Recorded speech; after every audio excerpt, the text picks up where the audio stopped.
Hi, Democrats. Today is Monday, April 26th, and it's time for the Chair's Daily Live. So, every day I come, I tell you I'm going to talk about bills, elected officials, and elections. And I might throw in a couple little extra things, but I'm going to start out with bills, elections, and so I'm going to do a twofer. And I'm going to talk about bills and elected officials.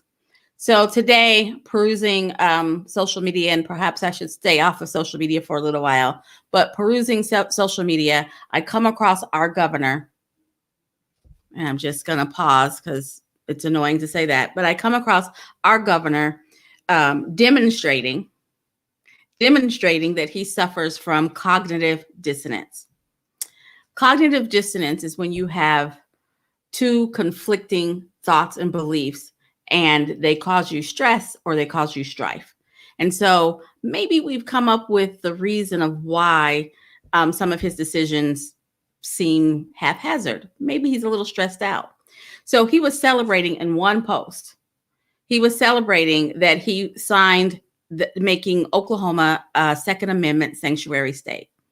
That means no matter what the feds do, and they talk about, what they do with regards to guns, that it doesn't apply here. And then this other part that he was celebrating was the 3 abortion bills. And he called them, I'm keeping my promise to sign all pro-life legislation. How do you sign 3 abortion bills and a gun bill at the same time and call yourself pro-life? That's where the cognitive dissonance comes in. And it's just a little frustrating because I think that kind of sums up what's happening in our legislature. They do not have a clear definition of what is important to those of us who are in Oklahoma just trying to exist.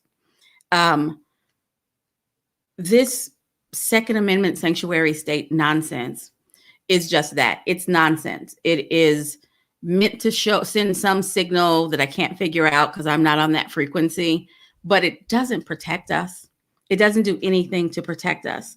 And so, like I said, I struggle with what does this mean when companies who are now recognizing how important it is that they contribute to what's going on in our country, that they actually exercise their voice. What does this do to bring in commerce, bringing more businesses to our state? We've already said, in NCAA, we don't want your stinking tournaments. Don't bring that money to our state. We've already said no to that. We had a state senator which hits me personally. He is supported by the Realtor Association and a couple of other businesses in the state. He's supported by them, and he's saying things that absolutely are saying, hey, business, don't come to Oklahoma. And if we portray ourselves as the wild, wild west, we are not going to get high paying jobs to move to Oklahoma. So even if you don't care about the people of Oklahoma, which a lot of them are demonstrating that they don't you care about revenue? Don't you care about businesses coming to Oklahoma, possible jobs coming to Oklahoma? Can we look at it maybe in that frame and be a little bit more balanced? So struggling with our governor calling himself pro-life at the same time signing gun bills. I think he's struggling as well.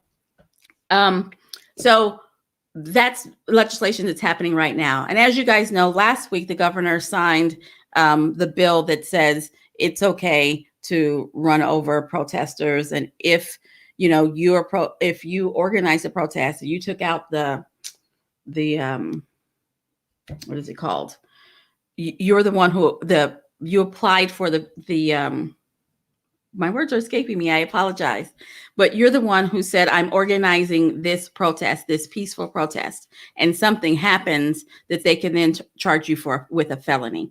This bill that it started out as HB 1674. The governor signed that one into law, making it okay. He's calling it protecting people who run over people in their cars, or protecting motorists who run over or from people who are blocking the street.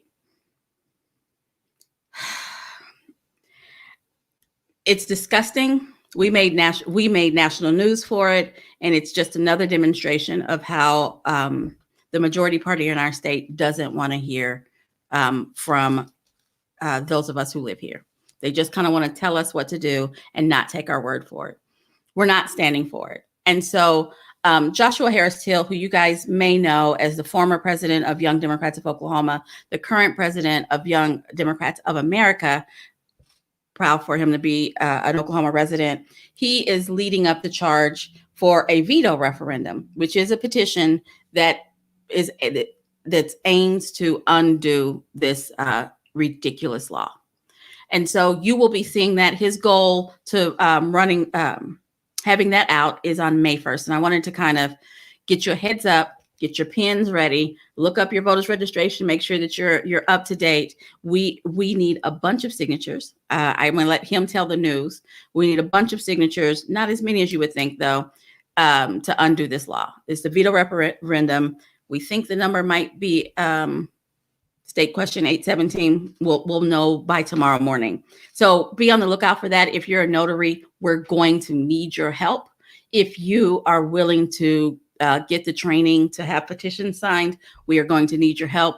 The Oklahoma Democratic Party, we're committed to helping this happen. We need to stop this ridiculous bill, and we need to make sure that our legislators know that they can't just shove any bill down our throat, that we still have something to say. So I'll say that's on the state level. I want to mention that the congressional redistricting maps are out. And Oklahoma currently has 5 Congress members allotted to us based on our population. And based on what happened with the census, we still have 5 congressional districts. We didn't lose a seat. Thank goodness we had enough people participating in the census that we didn't lose a seat. We don't gain a seat, but we haven't lost ground. So we still have 5 congressional districts in the state of Oklahoma. Elections. So this Saturday, May 1st, this Saturday, our congressional district elections. So that's all over the state. Either they're going to start at 10 or 2. Go out to our website at okdemocrats.org /events. Find your congressional district and find out how you can participate in that convention. They will all be, at least a portion of them will all be electronic, so you can participate in building our Democratic Party from home. And we need your help. We have a lot of work to do between now and November 2022. So please get engaged now. Sign up. Find out who the leaders of your congressional district are, so that you can stay in touch with them at least through the election of November 22nd, November 22. You guys have a great day. Tomorrow I will bring my brain and my tongue connected, and it'll be a little bit smoother. But you guys have a great day. I'll be back tomorrow at 4:15. Bye.